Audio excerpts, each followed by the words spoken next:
4 éléments hyper importants à comprendre et à accepter si vous voulez réussir en Afrique. Depuis 2016, je travaille, j'ai créé des business rentables ici en Afrique et beaucoup de personnes me posent la question, c'est comment faire pour créer un business rentable. Et je me suis rendu compte, ces personnes qui me posent la question, comment faire pour lancer un business rentable, leur problème, c'est pas de lancer un business rentable, mais c'est d'accepter les critiques et certains reproches que la société, la famille, les amis peuvent vous faire. Parce que souvent, les gens cherchent à plaire tout le monde. Et je peux vous garantir, les amis, si vous n'acceptez pas, il ne reste que ces 4 reproches que je vais partager avec vous dans cette vidéo et l'assumer entièrement et de vivre avec ici en Afrique. Rien au monde ne pourra jamais vous aider à réussir en Afrique. Cette vidéo va être une vidéo de clarification qui va ouvrir vos yeux sur comment marcher en Afrique. Parce que chaque continent, chaque pays, chaque famille, chaque environnement a ses réalités pour réussir en business, en affaires. Uniquement 4 éléments indispensables à accepter, à assumer pour réussir. Et si vous l'acceptez, vous êtes sur la bonne voie pour faire des choses extraordinaires parce que l'Afrique est dans cette phase de croissance. Si vous ne réussissez pas, il y a certains éléments qui sont en train de vous bloquer. Et on va détailler dans cette vidéo.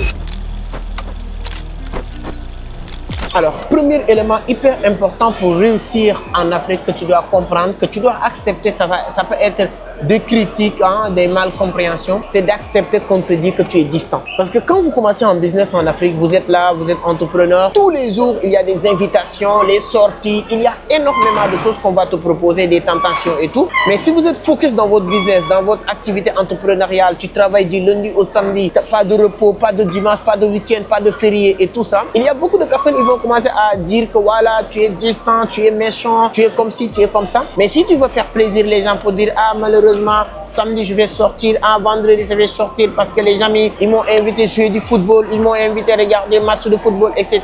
Je peux vous garantir que vous n'allez pas s'en sortir. Donc si vous voulez s'en sortir, vous voulez réussir en Afrique, tu dois être vraiment fort, focus, tous les outils de distraction à votre disposition. Je ne dirais pas que tu ne dois pas suivre ou bien faire certains loisirs que tu aimes faire, non. Mais il y a aussi vraiment certaines limites que tu dois mettre en place pour que votre business évolue. Si tu ne le fais pas, je peux vous garantir qu'il n'y a rien qui peut vous aider à réussir. Je vous raconte l'histoire de mon ami. Il s'appelle Ibrahima. Bon, peut-être il va se reconnaître dans cette vidéo. On s'est lancé nous tous en business en 2016. Moi, j'ai lancé Vision d'Afrique. Il y a un autre ami qui a lancé une autre entreprise de couture. Lui, il est parti sur tout ce qui est mode, fashion, tout ce qui est habillement, etc. Il était super bon. Et il avait plus de départ que nous parce que lui, son grand frère était à l'extérieur. Il donnait beaucoup d'argent pour réussir en business.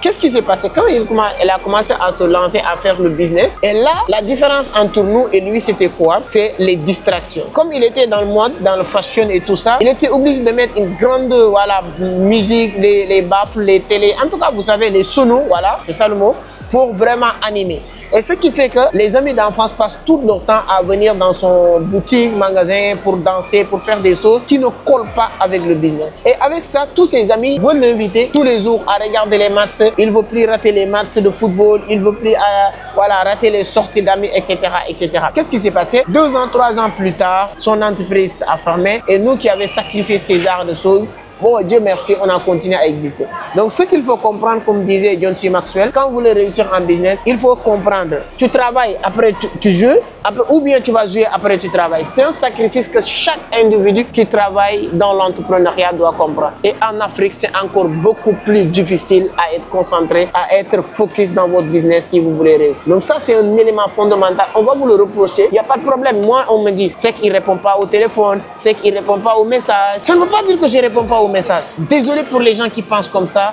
Je suis vraiment désolé. Je n'ai pas l'intention de vouloir montrer quoi que ce soit. Non, juste parce que je dois être concentré, je dois être focus. Les gens qui m'envoient un message pour acheter un produit ou service, ils ne vont jamais dire que c'est qu'ils ne répondent pas. Mais ça, c'est tout à fait normal. Et il y a même certaines personnes qui n'ont pas compris. Quand tu veux acheter un produit, tu m'envoies un message, je réponds. Et ensuite, maintenant, dès que tu achètes le produit, je te mets en contact ou bien dans une liste avec quelques personnes qui doivent suivre certains détails. Chaque personne doit faire son travail. Et ça, c'est un élément fondamental qu'on doit comprendre pour réussir en Afrique.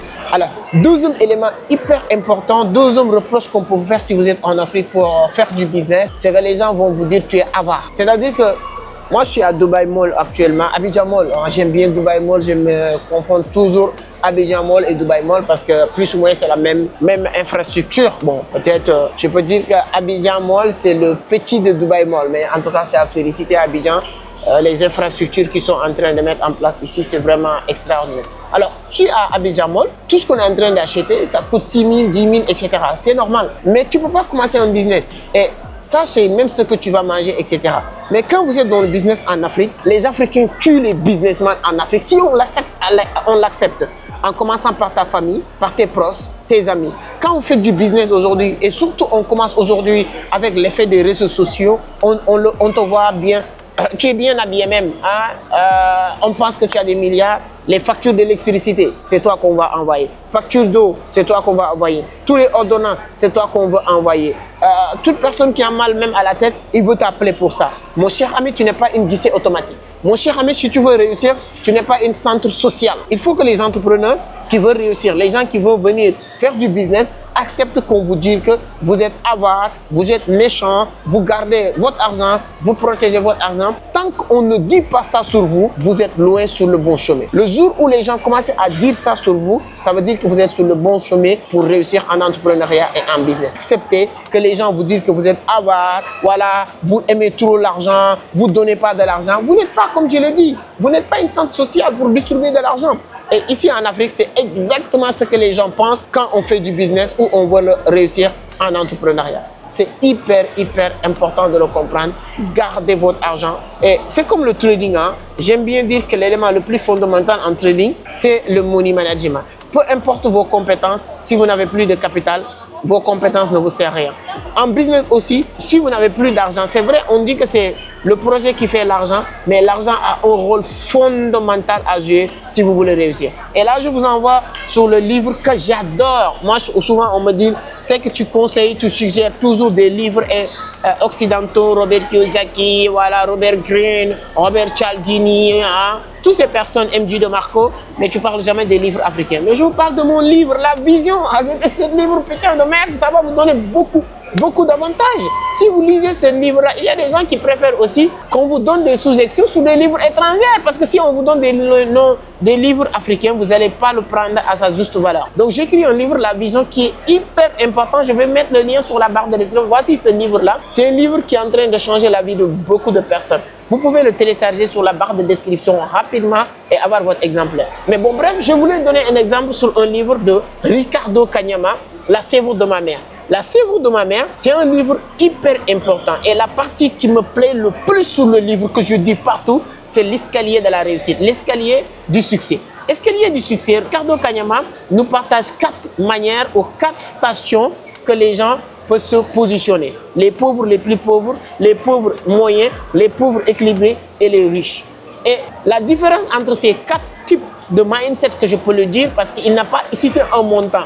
Parce que selon Ricardo Kanyama, tu peux gagner 1 million par mois et faire partie des top des personnes les pauvres les plus pauvres. Tu peux gagner 100 000 et faire partie des personnes les plus riches. Donc selon lui, le montant que tu gagnes ne détermine pas la personne que tu vas devenir, mais ce que tu fais et comment tu gères ce montant-là. Donc alors bref, c'est hyper important de comprendre, d'accepter que les gens vous disent vous êtes avare, vous êtes trop méchant avec votre argent. Ce que les gens doivent comprendre quand même, c'est votre argent.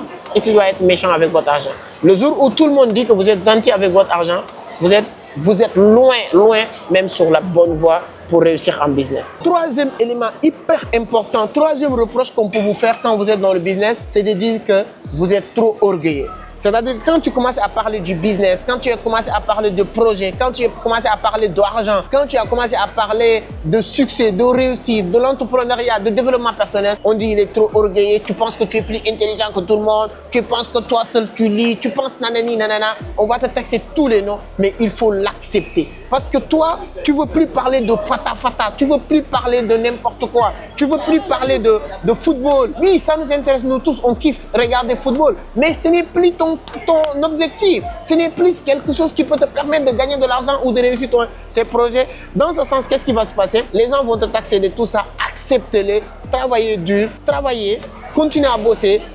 Lisez des livres, parlez de ce que vous lire. Vous ne pouvez pas, c'est-à-dire que inventer des sujets de conversation. C'est-à-dire que si aujourd'hui, vous passez tout votre temps hein, à lire des livres sur l'éducation financière, des livres sur le développement personnel, des livres sur l'entrepreneuriat, à écouter des livres, des formations, des audios, etc., des e-books, qu'est-ce qui va se passer? Mais quand vous discutez, c'est la seule chose que tu peux dire.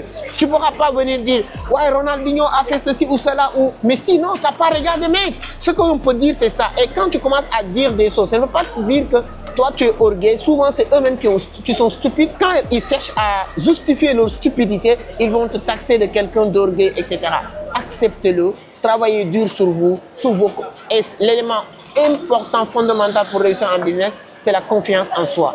Il y a certaines personnes, quand ils commencent même à parler avec leurs amis, oui, le business c'est comme ça, l'entrepreneuriat c'est comme ci, comme ça. Quand les gens commencent à leur taxer d'orgueilleux ou bien des choses comme ça, qu'est-ce qui va se passer?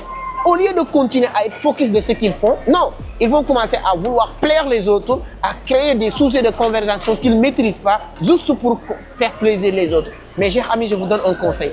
Si ces idiots-là, si toi tu n'es pas capable de convaincre, d'influencer ces idiots pour qu'ils te suivent, c'est pas à toi d'avoir une faiblesse de laisser ces idiots te convaincre à leur suivre. Si toi tu peux pas me suivre sur des choses positives, moi je vais pas te suivre sur des choses négatives. Alors acceptez que les gens vous disent tu es orgueilleux, ça fait partie du game si vous voulez réussir. Quand je commençais à faire du business, je me rappelle comme si c'était aujourd'hui, les gens me disaient que ah, c'est le mec qui parle de comment gagner de l'argent, comment gagner de l'argent. Ils me disaient ça pour se moquer de moi, pour dire que moi j'ai dit toujours comment gagner de l'argent, comment gagner de l'argent, comment gagner de l'argent. Aujourd'hui, ce sont tous ces connards qui viennent me demander ah, c'est comment faire pour gagner de l'argent. Au pire des cas, ils viennent me demander c'est quoi la solution pour faire encore plus d'argent. Donc, c'est hyper important d'accepter d'être focus pour gagner encore plus d'argent. Quatrième reproche qu'on va vous faire maintenant, c'est quand tu commences à avoir du succès. Maintenant, on vous a dit que oui, comme disait Idriss Aberkam, toute révolution commence par 3 phases, c'est ridicule, c'est dangereux, c'est évident. Après, on va dépasser toutes ces phases. Vous savez qu'est-ce qu'on va vous dire? Le vendeur de rêve. Au début, on me disait que ouais, c'est quoi là, quelqu'un qui ne sait pas parler bien, comment tu peux... Tous ces conneries-là, je l'ai entendu. Avec le temps, ils sont changés pour dire que maintenant, ouais, ça ne va pas marcher. Maintenant, qu'est-ce qu'il dit? Un vendeur de rêve. Il faut s'attendre à tout ça. Le vendeur de rêve, tout ce qu'il dit n'est pas vrai. Il ne gagne pas de l'argent. Oui, c'est faux. Tu as une belle voiture, on dit que non, il a emprunté de voiture. Tu n'as qu'à plaire. Champion, allez emprunter si c'est aussi facile que ça. Tu commences à voyager, on va dire que non, on l'a offert ses billets d'avion. Tu n'as qu'à aller demander pour qu'on t'offre pour voir. Tu commences à évoluer, on va trouver toujours des justificatifs pour justifier. C'est-à-dire quand les gens là vous dire que tu ne réussis pas, ce que tu fais ne marche pas, c'est pas bien, c'est pas pour toi. Ils sont mal à l'intérieur, au plus profond d'eux, parce qu'ils voient que tu es en train d'évoluer. Eux, ils n'évoluent pas. Ils vont essayer de justifier cette incapacité parce que voilà, ils ne veulent pas que vous dire que voilà, telle personne réussit mieux que moi. Non, ils vont vouloir justifier ça en disant que ce que tu fais, c'est faux, ça ne marche pas, tu as arnaqué les gens. Ah, ils vont même prier pour que demain ou après-demain, on t'accuse quelque chose pour qu'on dise « Ah, je le savais ». Ah, je le savais. Il y a des gens qui fonctionnent comme ça, mais ça ne va jamais t'arriver. Donc, être focus, restez dans ce que tu es en train de faire. N'écoutez pas ces gens négatifs. Il n'y a qu'une seule chose, moi, qui m'intéresse ou bien qui me plaît sur ce que je fais et qui me motive de ne pas écouter ces détracteurs. C'est de comprendre une seule chose. Les gens qui sont devant vous n'auront jamais le temps de vous critiquer. Les gens qui gagnent plus d'argent que vous n'auront jamais le temps de parler de vous. Les gens qui font plus que vous n'auront jamais le temps de vous critiquer. Toutes les guignols qui passent leur temps à vous insulter, mais dis Dieu merci, parce que ce sont des connards qui sont derrière vous. Donc ça veut dire que les gens qui vont t'insulter, ils sont derrière. Les champions restent derrière, continuez à parler. Donnez votre point de vue sur les commentaires. Voilà, la vidéo c'était juste parce qu'il y a quelque chose qui m'a inspiré depuis ce matin. C'est pas une vidéo préparée, j'ai rien écrit. Voilà, je me suis dit que je vais vous partager mon avis sur ces 4 points-là parce que j'ai en train de voir beaucoup de personnes passer, surmonter ces éléments-là. Et je peux dire que si vous le considérez vraiment prendre au sérieux, vous pouvez réussir en Afrique parce que c'est hyper important. C'est pas difficile de réussir en Afrique, mais il y a des éléments hyper importants à comprendre pour réussir en Afrique. Donnez votre point de vue sur les commentaires si vous êtes d'accord avec moi. Si vous n'êtes pas d'accord avec moi, donnez aussi votre point de vue sur les commentaires. Ce sera un grand plaisir de vous lire. Et moi, je vous donne rendez-vous sur une autre vidéo.